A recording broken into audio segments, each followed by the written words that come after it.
So, what's next? What do you do now? The Rangers have any more plans?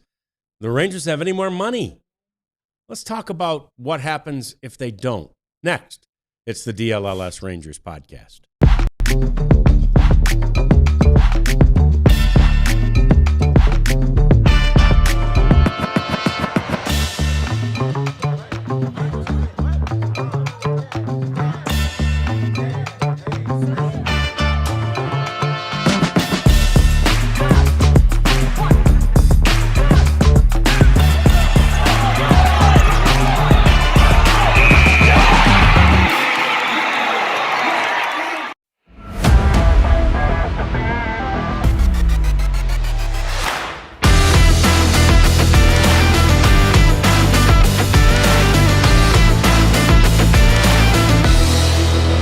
That's a poignant way to put it. Set or stuck?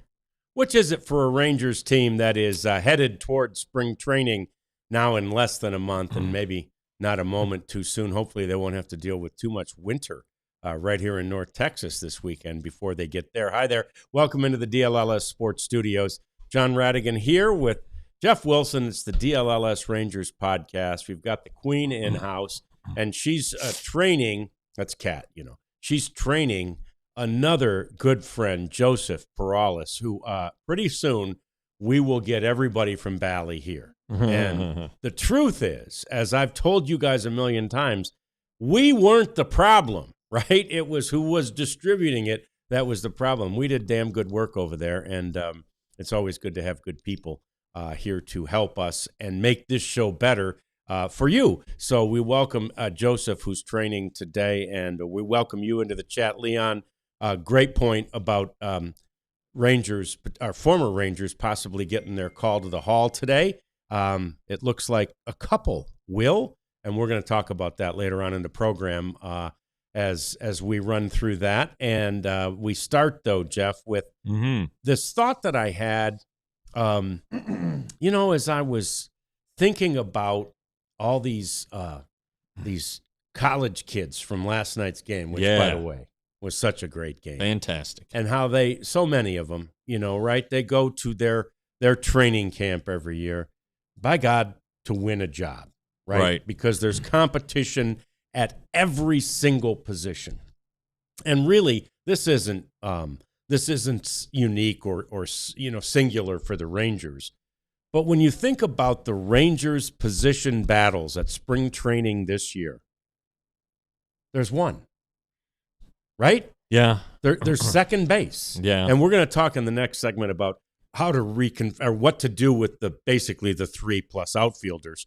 But just as far as the overall position battles go, there's only second base. And I'm not sure, Jeff, that's a good thing, right? I mean, I would love it if there was this awesome third base or first base prospect really nipping at Jake Berger and Josh Young's heels to make them go, dang, I really got to step up. Now, I'm hoping they're motivated internally on their own to say that anyway. Mm-hmm. That's hard. That's a tough ask.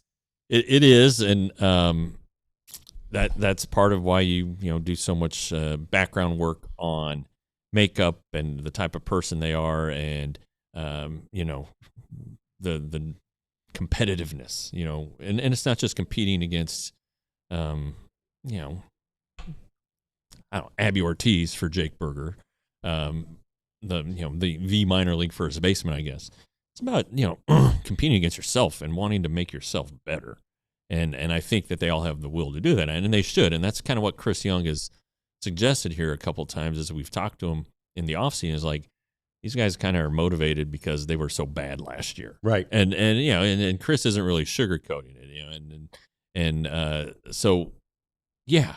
And whatever motivates you, okay, I'm embarrassed, or, man, I thought I was going to make a ton of money in this game. Sure. And my butt might be out of here if I don't have a good season. Whatever it is, you want to, if that's what motivates you, that's what motivates you. But I think a lot of these guys just, they want to win. Nathan Eovaldi, who doesn't need to improve. He needs to stay healthier, yeah, sure. That's right. But this guy competes. Right. You know, Yes. yeah, yes. You want 26 Nathan Evaldi's, the competition and the will to go out there and just beat the other guy. And if you don't have it that day, figure it out. Yes. Work with yourself to figure it out and make the adjustments. And the veteran pitchers like Nathan and Jacob deGrom competes his tail off too. Yeah. You know, they want to be the best version. They hold themselves to such a high standard. And to be able to knock that off isn't easy. I mean, Jacob deGrom, you know, in 18 and 19 was the best pitcher on the planet. Right. And probably in 20 when he was hurt, and 21 and 22, well, 20 was healthy, but 21, 22 when he's hurt, people still thought this guy is the best pitcher going.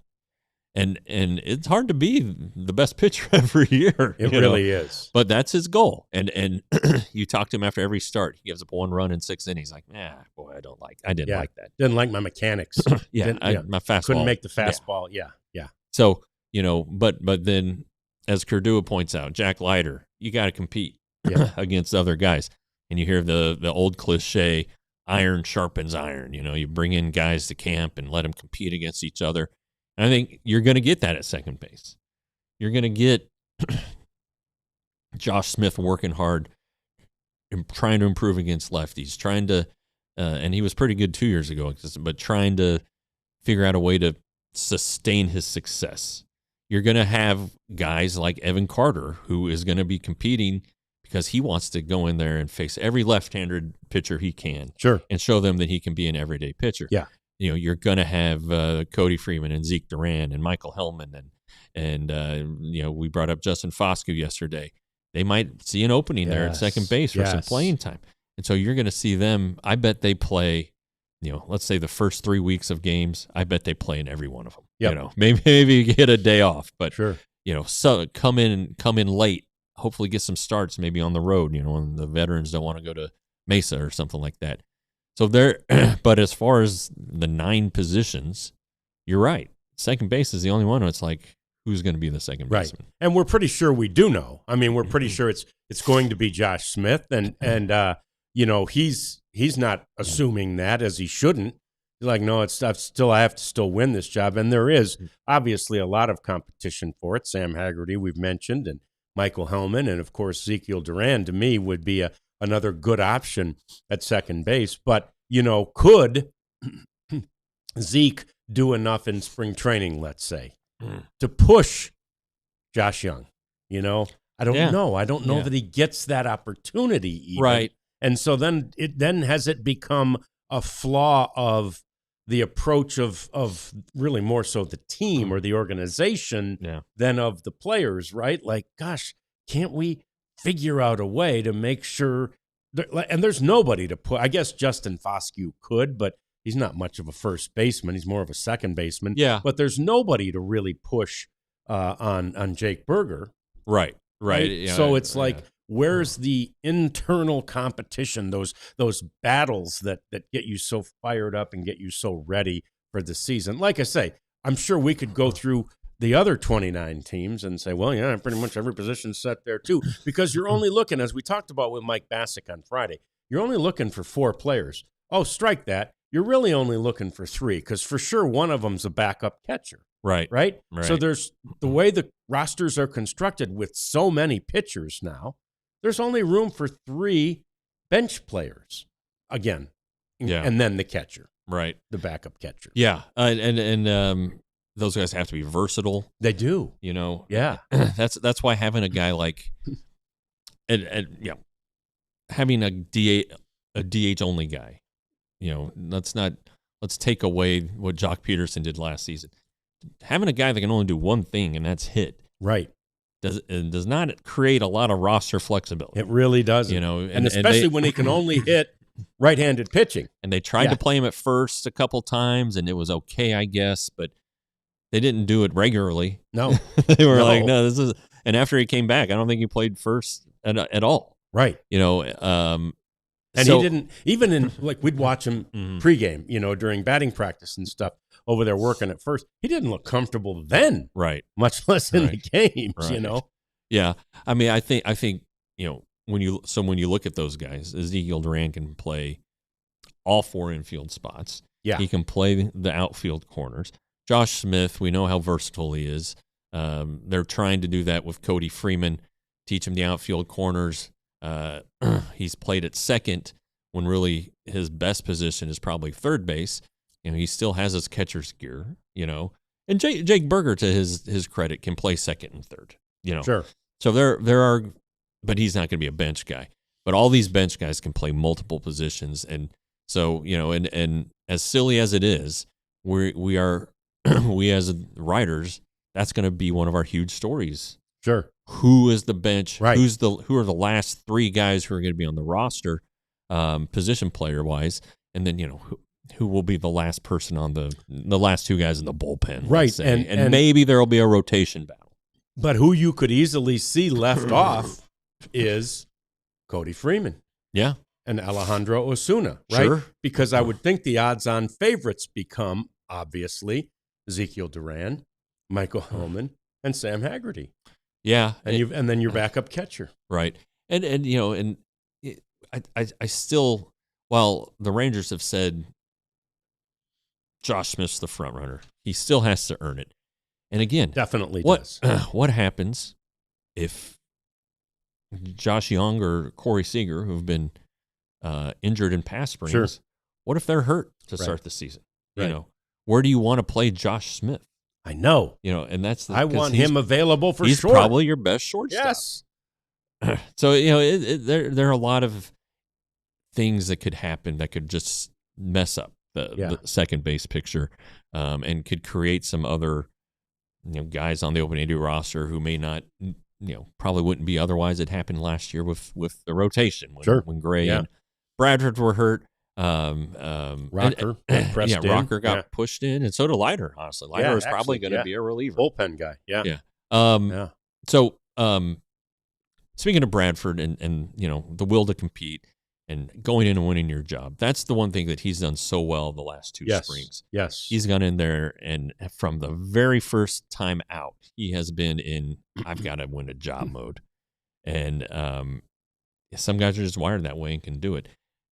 It would be very wise of some of these guys to take that approach because, and while Cody won't be competing for the opening day roster this year, that's the kind of guy you want to take that mentality and say, boy. Yeah, he seems to, we've talked to him last 2 years about it. He just seems to have that, right? That's just built in. And maybe, maybe it's because this is how I thought of it too. Those Indiana kids. So many of them came from, where'd he come? Signetti came from James Mason or whatever, James Madison. Yeah. And so these kids came from there. They've got this chip on their shoulder. Like, nobody wanted us. Right. Yeah. And that chip on their shoulder is not the only thing, but it's one of the things that propelled them to a national championship and beating Miami last night, but Ohio State and so many others along the way. Well, and there is I would say in Indiana's case, and it's going to seem like I'm going off, but those guys played together, right? That's right. They had a lot of continuity, and they sprinkled in some NIL kids. Sure. Mendoza was at the transfer and ended up winning the Heisman. That's great. But, all these kids that are going to make an impact have played together for a number of years. They know each other, and they have competed against each other. They've shared bus rides with each other, and they know how good each other can be, and so they know, like Cody Freeman, this guy who was was an all-star, Pacific Coast League all-star, might have been the league MVP. You're looking at this guy, if you're Zeke Duran, and you're like, man, I gotta raise my game. This little guy came up, he hit 2 home runs, I didn't hit any, and I'm the supposed veteran. So there's just a lot of, in the continuity makes a difference. Yes. So I think that might be the good thing when we say that 8 of the 9 positions are filled. Well, Josh Young and Corey Seager played alongside each other. That's right. The last 3-4 years. And Wyatt is getting comfortable now and understands center field. And if he's next to Evan Carter, they know how to communicate and how to who's going to do what and all that stuff. You know, Nimmo's now the kind of the wild card in the outfield, but talking about a veteran, you probably don't have to worry about. Yeah, I'm not too worried about him. Yeah. And then Higashioka, he knows the pitching staff. You know, Jansen's going to have to learn it, but he's a veteran and will be able to do it. So continuity is a thing too. Yeah. So speaking of those outfielders, that's where we're headed next. Where will they land? I've seen some, national pundits who are writing the best center, putting out the best center fielders and not listing Evan Carter. They're listing Wyatt Langford. And Carter's in left, and where will they be? We'll find out, or at least talk it through next on the DLLS Rangers podcast. This episode is brought to you by Wild Fork Foods. Visit them at wildforkfoods.com or one of their 9 locations in the DFW area, with 2 more coming to the west side, kind of where I live. Looking forward to that. John, I went to the grocery store the other night to pick up some dinner because my wife was like, I can't do it. You got to go. It's like, all right, cool. So we're going to make, like Chipotle bowls because the kids like them, but they like the steak. And I couldn't believe at the local grocery store how much steak cost. Right.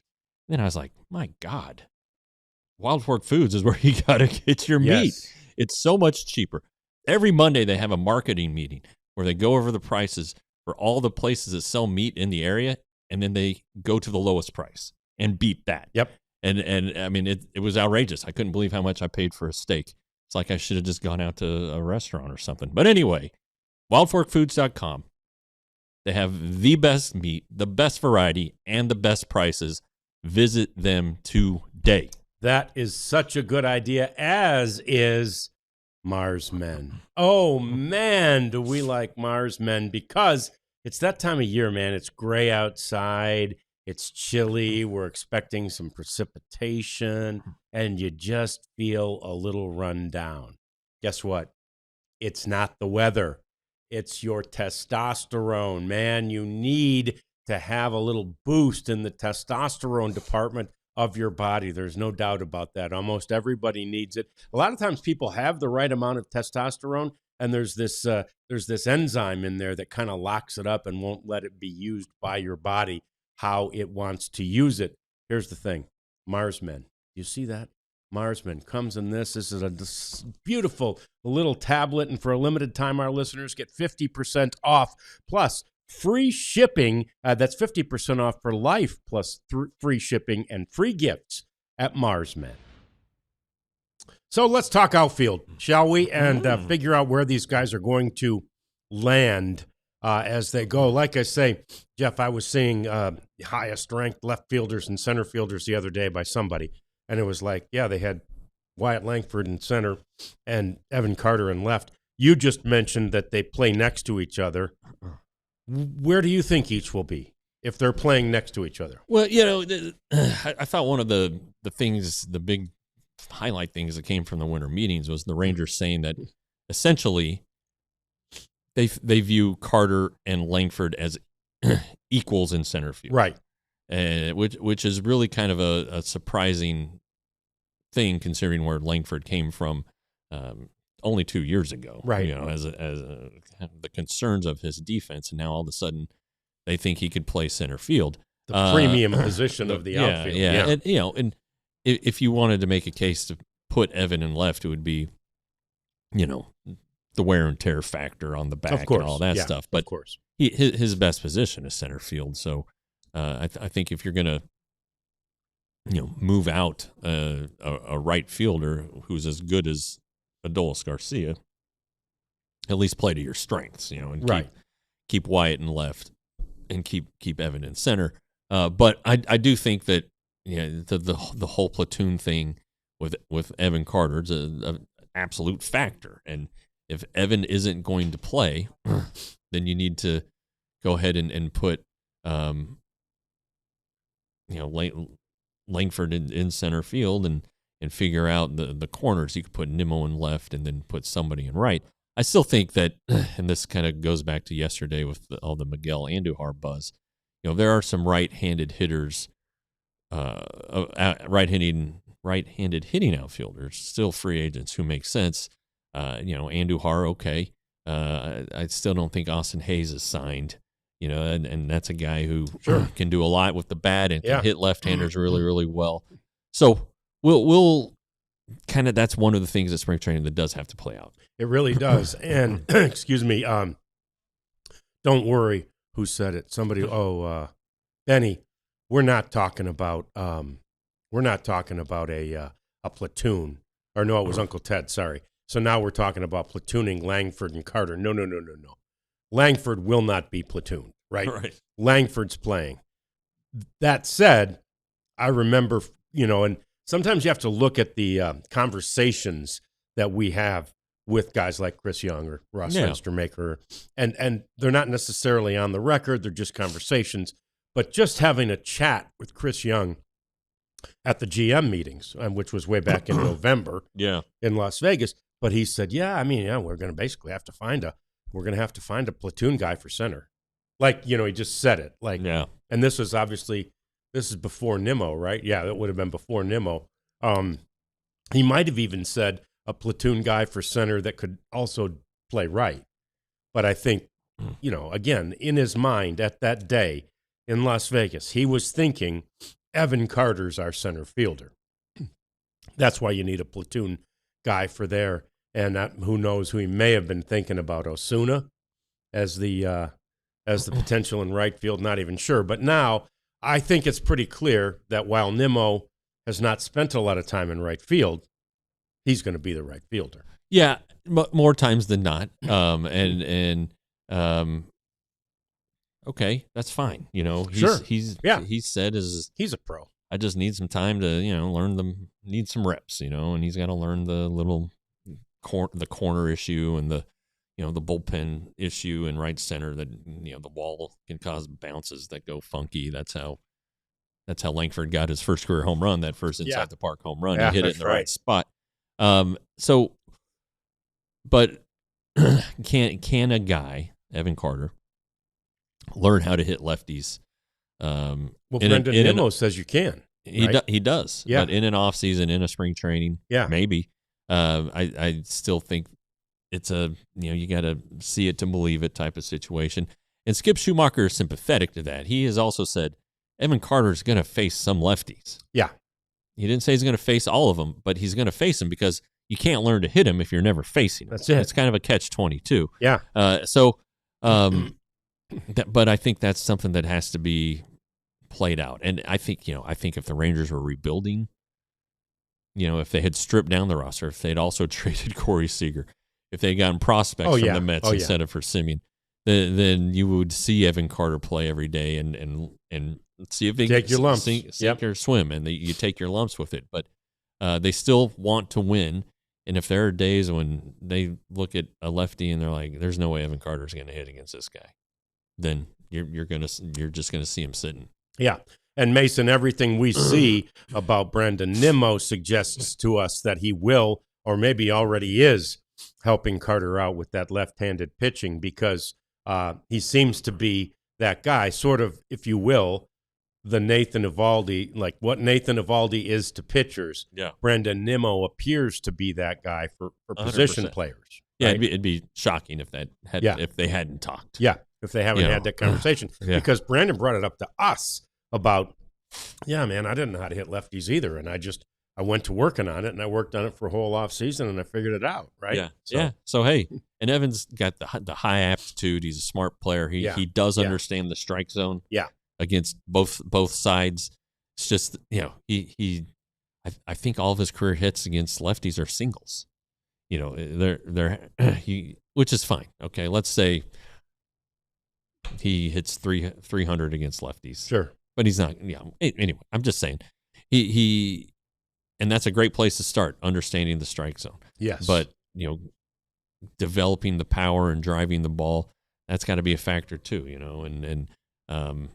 anyway, I just think I don't see him playing every day right now. No, and, that's, again, to your point, not necessarily best for the team. Right. Brandon Nimmo can't play every day. Most people can't anymore, right? They need to play as often as they can, but they can't play every single day, not in this day and age. So, but I think Nimmo could be an option in center against lefties. He played 100 John over here dying.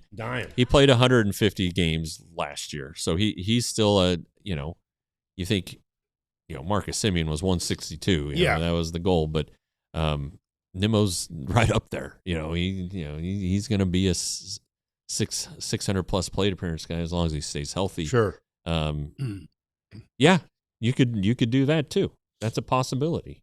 Play him in center and keep Evan or keep Wyatt and left, but we'll see. Good question. Janet asks, has Evan been working in Arlington this offseason? He's a Tennessee kid, right? Yeah, I think he's been back and forth. He's in town this week making appearances on the little lead up to Fan Fest, and I know he and his wife have a place here now. I don't know. I don't remember. I think last year he stayed until Thanksgiving, and then he went back to Tennessee through the new year, and then he came back to Texas to finish his preparations for the season. He had the broken arm at the end of the year, so that might have complicated things, and he might have wanted to be here for the doctor and all of that stuff. Or they might have been like, well, you can't do anything yet, so go home and relax and see their family and then come back and go from there. But last season he spent a lot of time here. Yeah, and just being around the other guys is great.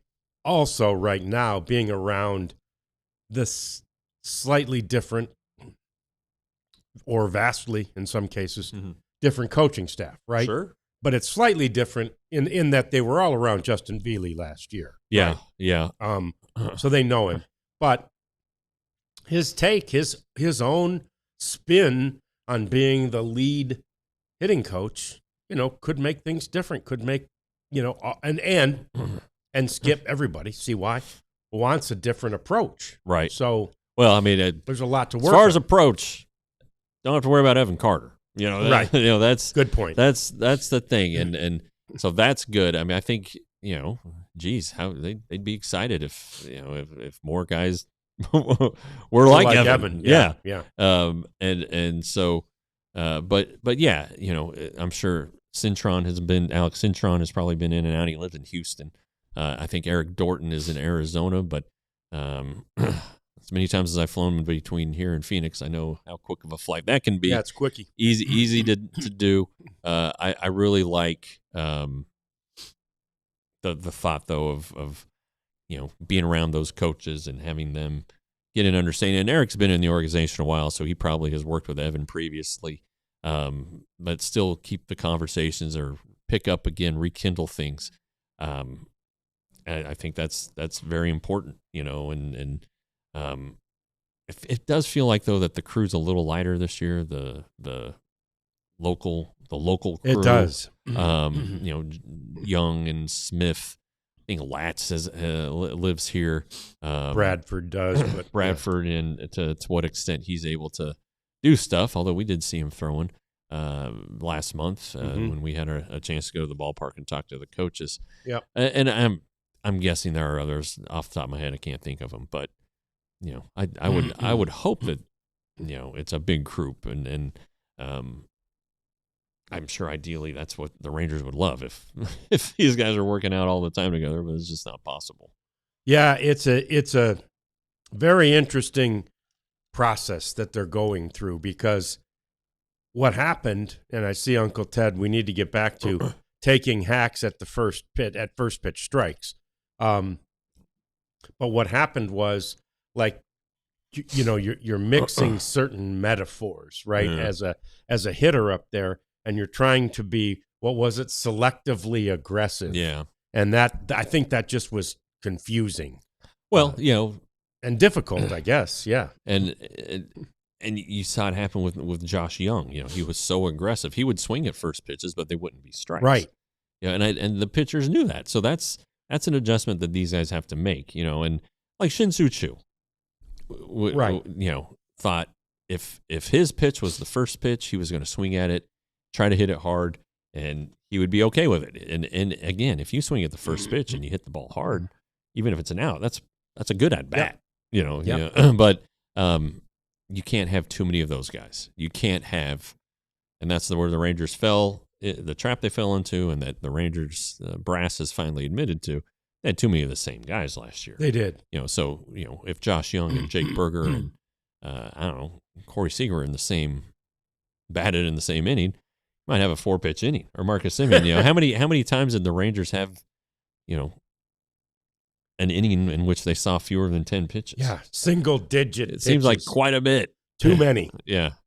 Way too many. So, yeah, hopefully all these things, sort of develop into a better offense, because as we talked about in the first segment, one of the reasons the position players are fairly well set in the position they're in is that they're good at defense. They've all played their positions well.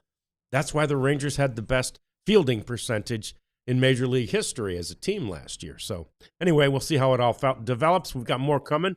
Talk Hall of Fame next. It's the DLLS Rangers podcast. John, you need a minute? Yeah, take the supporters. All right, Supporters Club. Time to become a member of our Supporters Club. A lot of you become diehards. A lot of you have already done this.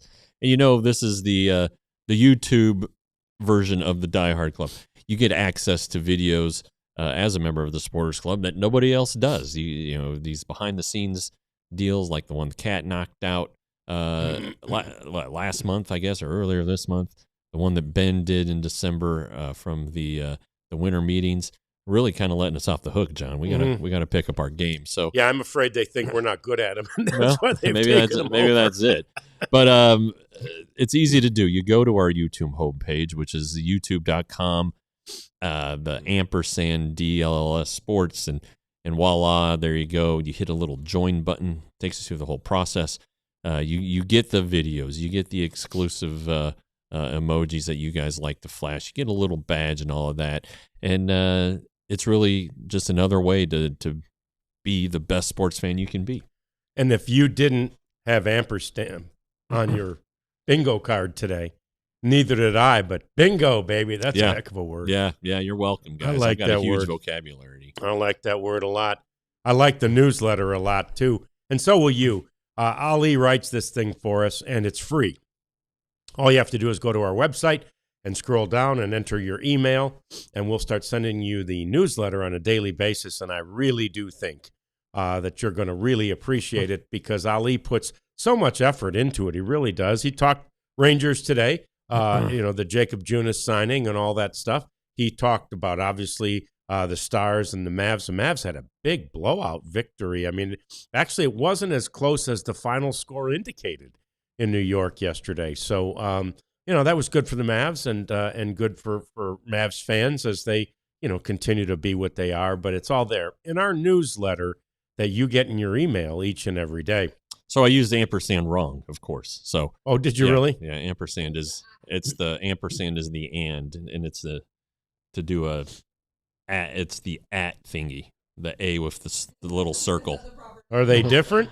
It's the at thingy. Yeah. Oh yeah, the ampersand is again great vocabulary. At thingy, still a great word. And so not only did I not have it on my bingo card, I sure didn't have it on that I would hear it used incorrectly. So man, I hit 2 on one line. I just Googled that up. Does the symbol a circle thingy have a name other than that?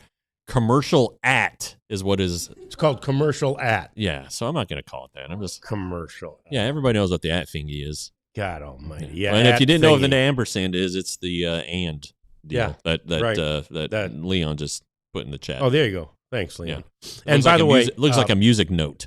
And hearing me hack and all this stuff during this show, I want you to know, because I'm sure you're worried about this mic, as is Jeff, and over here we got Joseph and the Queen.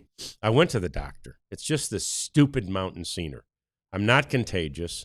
He tested me for COVID, tested me for the flu, tested me for strep. As bad as I sound, I'm not sick. So I wonder, based on what I went through a couple weeks ago, if they just default to allergies or upper respiratory. Yeah, I wondered that too. Yeah. I'm like, I think that doctor was wrong. Now, man. I did start to feel better after taking antibiotics. I know, and I wonder too. I never felt worse there though for like 5 hours that day. Yeah, you had a bad run right after. Oh my God, it was terrible. But I wonder if we all have like a little bit of the placebo effect. Like if I would be feeling better if they had just given me a damn antibiotic, you know? Yeah. But anyway. Well, and like we were in Colorado at elevation, Frisco, Colorado's at 9,100 feet. And my wife. Is that what you're near, Frisco? Where? That's where we went over the weekend. Oh, okay. It's not where you. Oh, no, I didn't grow up there. No. Yeah. So anyway, the wife was, a little elevation, and it kind of affects the way you breathe. Mm-hmm. And she's like, "Boy, I need to go to the oxygen bar they have at our hotel." And then she was looking up. She's like, "A lot of people think it's a placebo thing." Yeah. So she didn't do it wisely, but how much was it? I don't know. Hotel probably. Yeah, probably a lot. By 2 or 3. Yeah. That's right. But anyway, to your point, yeah. Yeah. It's mental. The antibiotics might have done nothing for me, but anyway, they told me, this is water too, by the way. They're telling me all you got to do is drink water. That's what I got too. I've been refilling this thing with water. And that's water another one. 2 or 3 times. Stay hydrated. Boy, all these things, and they're not working worth a dang as I cough up a lung over here. So hopefully we'll make it through the rest of the show. Leon says, love Hall of Fame talk, and I do too. It looks like 2 former Rangers, Jeff, are going to make it. And look, who better to talk Hall of Fame with than somebody who votes? Yeah. I can't remember for sure. Did you vote for both of them? It looks like Beltran. I did. Jones. I hadn't voted for Beltran in the past. Yeah, and that's one of the things I want to talk about. Yeah. It was there was some of the Astros taint there. Yes. The cheating scandal. And again, no players were suspended. No players were fined. Right. And it's an annoying thing. But he was the only player named. Yeah, well, and he got fired. He had just been hired right as the Mets manager. And they never got to manage gassed again. him. And and then so it's like, all right. Then you go into the whole steroid things. Oh well, Bonds was a great player before steroids. Barry Bonds again never tested positive, and baseball made a ton of money on his back and all this stuff. But Beltran is one of the best switch hitters in baseball history. Yeah. You could steal bases. He almost got to 500 home runs. He's a really, really, really, really, really, really, really good player. No doubt. Right.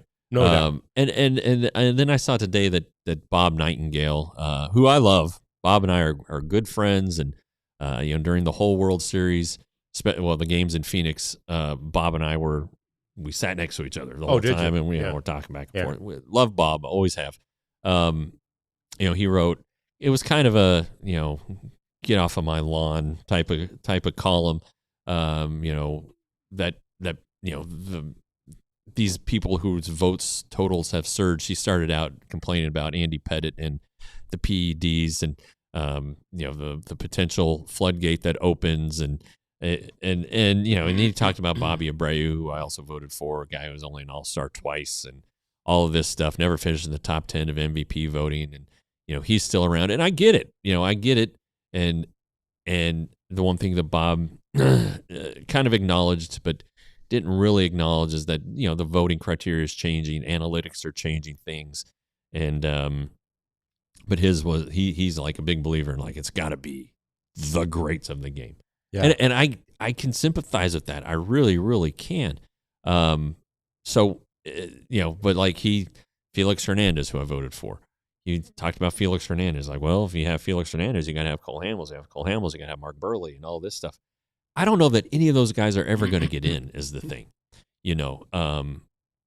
I really just think that the way the balloting is this year with the 10 and like the newcomer, you can vote up to 10. There were no good newcomers who are like, oh yeah, first ballot guys, like Sabathia and Ichiro last year. It's like, all right, obviously they're in. There are no first ballot guys. The next ones are going to be, Pujols and Cabrera, somebody else who I'm not thinking of off the top of my head. John Lester's up next year. But I'm just saying, I think it's a byproduct of the, just, throwing out some votes. Like, I voted for Shin-Soo Choo. If it had been, and I said this in what I wrote, if it had been a tight ballot, sure, I would not have voted for Shin-Soo Choo. Right. The reason I voted for him, as I explained, was because of he's like a Korean trailblazer, the best player from Korea ever. And he's opening, in my opinion, the floodgates of Korean players. And one day, a Korean player is going to get in, and a Korean player is going to say, none of this would be possible without Shin-Soo Choo. Yep. You know, and the Hall of Fame ultimately is a museum. That's what we're talking about. And in a museum, you got to remember things like that. And so that's why I voted for Choo. But again, if it had been a tight ballot, a contentious ballot, like when Michael Young was on ballot, I never voted for Michael Young because at the time I didn't have 10 votes. Really? I didn't have a free vote to give Michael Young. Yeah, because Michael deserves a vote. Yeah, for sure. From a guy who covered him and knew him. Right.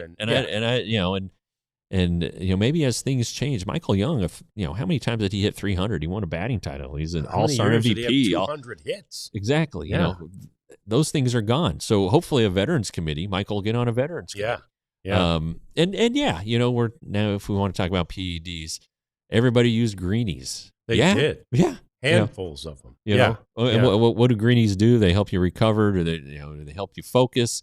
Well, I mean, you can't take Adderall now unless you have a waiver, you know, and that's what happened to Chris Davis. He got suspended because he didn't turn in his waiver.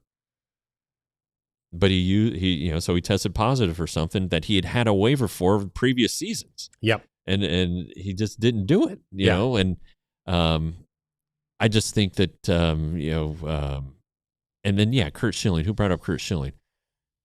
People don't like what he said. I voted for Curt Schilling all the time. I took away his politics, whether I agree with it or not. I just look at what he did on the field. Right. And that was 100% a screw job because there are so many liberal voters who don't care, who aren't ashamed to say, I didn't vote for him because of the things he said. Yeah, and that's silly. And that's not the reason to vote or not vote for somebody. Yeah. It's ridiculous. Yeah. Now next year, and as future years come along, I might not have the room to vote for Dustin Pedroia. Did I vote for Dustin Pedroia? Leon's got the whole thing there. Yeah, Leon put it. And Bobby Abreu may fall off my ballot. And these guys are going to get to 10 years and they're going to fall off. Andy Pettit's about to fall off. Right. But Andy Pettit, to what Bob said, is kind of a litmus test. He was a fantastic postseason pitcher, but if he got in, he would have the highest ERA of any pitcher in the Hall of Fame. Well, and if Andrew Jones gets in, which I think he will, and I hope he does, he's another guy we knew and had a chance to cover, but he'll have the second lowest batting average in the Hall of Fame. Okay, that's he was just such an instrumental part to the best teams in the 90s. And he was the best pitchers of the 90s. Gold Glover. The best pitchers in the 90s who are all in the Hall of three of the best pitchers in the 90s who are in the Hall of Fame. Maddox, Smoltz, and Glavine. Their ERAs would be higher if not for Andrew Jones. They would have lost more games and won fewer games if not for Andrew Jones. I think there's two others outfielders with exactly 10 Gold Gloves. Ichiro and Al Kaline, both first ballot guys, right? Now, granted, you can quibble with their offensive numbers relative to Andrew Jones, but Andrew Jones belongs in. And it's this evolution of players. This is his last year of eligibility, right? Am I right? It's 9 or 10. Yeah, he's running out of time. He's running out of time, like Billy Wagner last year. And it's this evolution of a player. And maybe we have to talk more about this tomorrow when we actually see the list, because I'm curious to know how you as a voter and others as voters evolve on this. In other words, I think right now, and I think Leon said it, right now, Felix and Cole Hamels are trending toward making it. Yeah. Obviously not this year. Right. But because of the numbers they've gotten. Yeah. And because our buddy Cole Hamels has that East Coast thing because he played in Philly. And he's a World Series MVP. And he's a World Series MVP. And people are like, well, he pitched in the postseason 9 times or 8 times. I mean, it used to be 2 teams made the postseason. That's right. Before the divisional play in 69. Right. For the majority of baseball's history, 2 teams made the playoffs. Okay, and then to the Andrew Jones thing. Why is Ozzie Smith in the Hall of Fame? Defense. Yeah. He has a 666 career OPS. Right. Right? How many career Yeah. homers did he have? 28. I was going to He say batted 8. 262. Yeah. All right. If defense gets guys in the Hall of Fame, Andrew Jones needs to be in the Hall of Fame. Right. Absolutely. 100%. Yeah. And, by the way, the only guy lower than him, and I can't think of the name, is a catcher who was known for his defense, I think, like in the 40s or 50s. Right. You're allowed to put a guy in. Yeah. And so just the vote has changed. Would Ozzie Smith be a lock for the Hall of Fame? I don't think he was a first ballot guy. No. But would he even get in now? You know, if you're talking about. No, because he's a light hitting shortstop. You're not allowed to be that anymore. Right. His OPS plus is 87. That's below average. Yeah. So I think this thing, it's a debate every year, and I got a lot of crap for it this year with my ballot. I don't think anybody read it. I think they just looked at the picture, you know? Yeah, sure.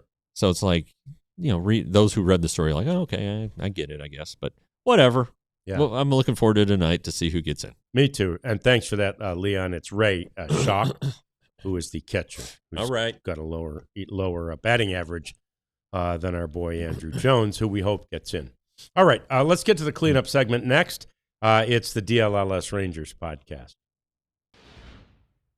And we'd like you to become a diehard, if you would, please, and allow yourself to get the kind of writing, the kind of thoughts, the kind of opinion, too, that comes from our great stable of writers. We've got a couple of Cowboys guys. We've got a Stars guy, a Mavs guy, and a Rangers guy who's been around for darn near 2 decades covering this team. Yeah. And this guy has been around for like 100 years. Yeah, I'm just like an aging dinosaur over here. But anyway, you want to get his writing. You want to get all the guys who write for us because they're all really good and really experienced and really plugged in and know what's going on. And so it's fantastic. And we encourage you to become a diehard by scanning that QR code or going to alldlls.com/join. And if you do that, I think you'll be surprised by the price. It's lower than we often advertise. And you get free stuff, too, like a T-shirt or other things. So become a diehard today. It's a no-brainer. Yeah, and like John said, free T-shirt, which you can choose at store.allcitynetwork.com. I'm not wearing the T-shirt today, but I'm wearing it's a beauty. A nice little sweatshirt here. It's like 48 today. Yeah, and I like that hat too, by the way. This is one of the DLLS 4 newer hats. This is a branded Bills deal. Anyway, it's a good looking hat too.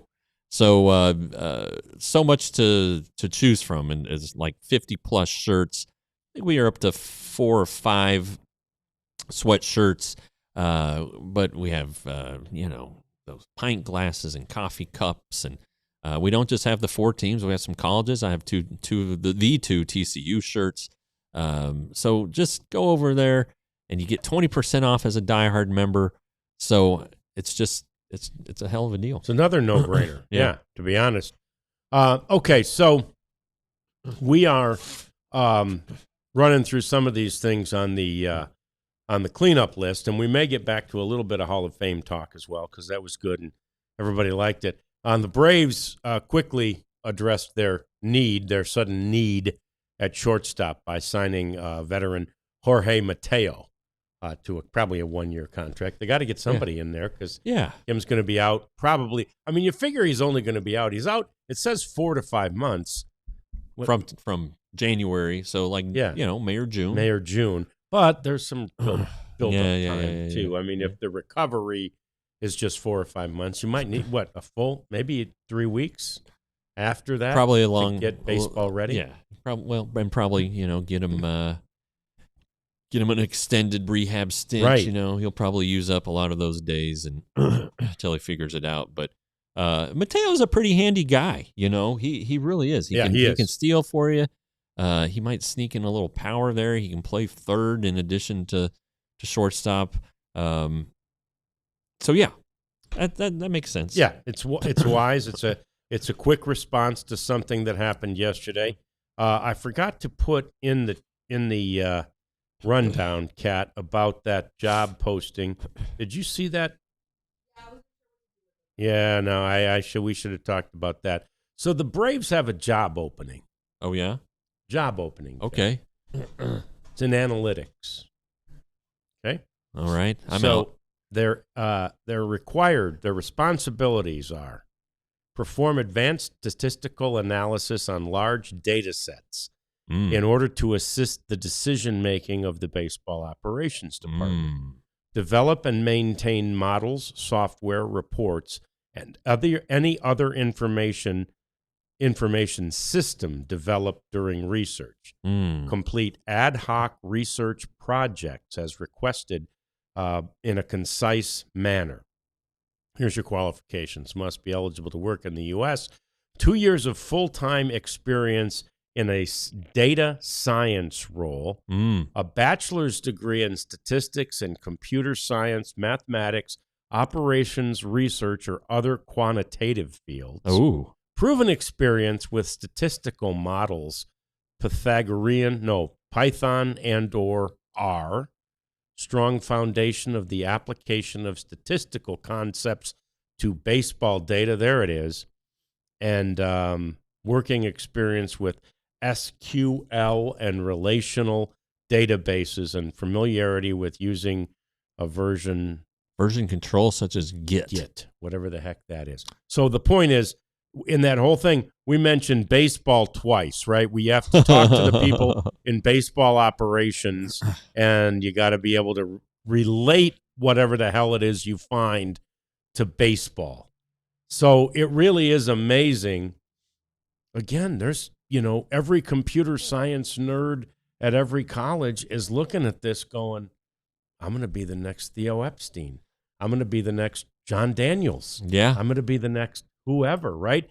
These really, really smart people, that's who are being attracted to front offices these days. Yeah, and you never see them, or you very rarely. No, we hardly know them. Yeah, they're kept in a dungeon somewhere, chained to their desks, no windows. Yeah. They can only leave under the cloak of darkness, and they have to wear like masks. Yeah, never. Yeah. And you'll see at spring training every year these young people walking around in team gear and doing stuff, and it's like, I've never seen this person before in my life. Yeah. But this goes back to the Red Sox and their assistant scientists that they hired. Yeah, the assistant scientists. Yeah, scientists. The Bunsen burners and the beakers and stuff. Yeah, that's pretty cool. Yeah, and their little. But I mean, but it all kind of ties into what we were just talking about, the Hall of Fame. It does. These numbers and things, and how you get the most out of players and biometrics and all this stuff. And what makes a good player these days? What? Because no one's hitting 500. Well, maybe some people hit 500 homers. No one's winning 300 games. No pitcher's winning 300 games. No. 3,000 hits? No. Probably not. Nope. So it's like the criteria is changing, and this is part of the evolving game. That's right. The behind the scenes stuff. And it's going to be, to your point, take it to the next level. It'll have to be part of the evolution of Hall of Famers, right? Because you're just not going to have that. So very interesting. Cerdua, it seems like maybe you need to apply for one of these jobs, although I'm sure a lot of these people who already have jobs in that world are making a ton of money. So that's the other thing about those entry-level analytic jobs in baseball. I doubt they pay much. They pay you in the joy and the prestige of working for a major league team. Yeah, and maybe a free dinner. Free dinner, an occasional ticket, maybe. Yeah. Cerdua, I had to look up UI engineer, user interface engineer. Okay, so look at there. Awesome. That's what Cerdua does, and we appreciate that. So anyway, I thought that was pretty interesting. I just saw this job. So you applied for a software developer job. Well, Oh. next time, let us know, and we'll put in a word for you. Put in a word for you, by all means, Cerdua. So guess what? Although I don't even know who hires those people. Well, Well, we'd still put a word in. Ross would probably further it. Yeah, we'd talk to Ross and figure out. He'd put your resume at the top of the list. Yeah, we'd get that thing at the top of the pile. There's going to be a new restaurant in Globe Life Park. Oh, yeah? The park. Yeah, the park. So remember, I think we talked about it on the show that Houston Mexican place, El Tiempo. Oh, I like it. It's closing. Oh, son of a gun. Yeah, they're pulling that thing out of there. And I do. Well, I never went. I went to one in Houston. Yeah, I've never been to the one at the ballpark either. But I went to the one in Houston. I hit El Tiempo. Well, there's El Tiempo in Daikon Park. There's a little stand out there. Oh, okay. So you can get an El Tiempo quesadilla out there in Daikon Park. But probably only $40 or $50. Yeah. When I'm there, I'm an expense reported. I don't even look at the price, maybe. Anyway, so they're opening a new restaurant there now that El Tiempo failed miserably in Dallas because Dallas people know it's a Houston restaurant and don't want to like anything Houston. I don't know if that's true, but could be. Could be. But so no, because all those Papa's restaurants work here, and that's Houston, big time Houston. Yeah. And Carrabba's is Houston based, I think. Oh, is it really? I believe so. Yeah, I like Carrabba's too. Anyway, the I gotta wash Carrabba's story. Okay. We were in spring training one day, just talking, a bunch of us, and it's like, Wash, where do you like to go to dinner? Because we were telling him about booties and all that stuff. He goes, I like to go to Carrabba's. Oh, really? Yeah. He goes, yeah, they'll just make you up some shit. Yeah. Wash goes, yeah, they'll just make you up some shit. I was like, all right, Wash, if you say so. Pretty sure they've got a menu, but that's all good. Apparently, Wash had his own menu, baby. Yeah, and I'll tell you that I'm in a complete agreement, Leon, that Daikon Park or Daikon or however the heck we say it, to me it's the best food in Major League Baseball because out there in right field, I think is where most of it is. You've got that. Killen's Barbecue. Oh, my gosh. That's fancy. It's a restaurant. We do have Hurtado now. We do have Hurtado. We've stepped up there. And I'm going to get back to that story in a minute. But they've got Shake Shack. They do have a Shake Shack. They've got the El Tiempo. They got Killen's, which is like there's only two of them in Houston. It's a very famous, well-known barbecue place. So anyway, I like the food at that particular. I never eat in the press room in Houston. See, I'm not saying it's bad. I do. Well, I do eat there. I've eaten there. I don't like to go to the concourse for food. Really? I mean, I like the food. It's just kind of a pain. It's a pain. Yeah, it is. All right. So I like the Park is the best food. I like the Thai food at T-Mobile. I'll say that, Leon. But no. So back to the story that I started. Yeah. What's the restaurant? 12 minutes ago. What's moving in there? Yeah. So they're moving El Tiempo out. And Brandon Hurtado, speaking of Hurtado, is moving in a place called Lona. Lona? Tex-Mex, baby. Oh. Said that area is dying for Tex-Mex. And you go, well, how's a barbecue guy going to do Tex-Mex? Here's the thing. Remember this about Hurtado. Brandon has told me this with his own mouth. He calls it Mexicu. Yeah. Right? Yeah. It's barbecue. Yeah, it's barbecue with just a hint of Mexican in there. The Hurtados are Hispanic family, and man, I can't wait to try. Pretty sure it was called Lona, but in any event, I'm looking forward to that too. Yeah, I wish we could go out. See, I would go outside the stadium and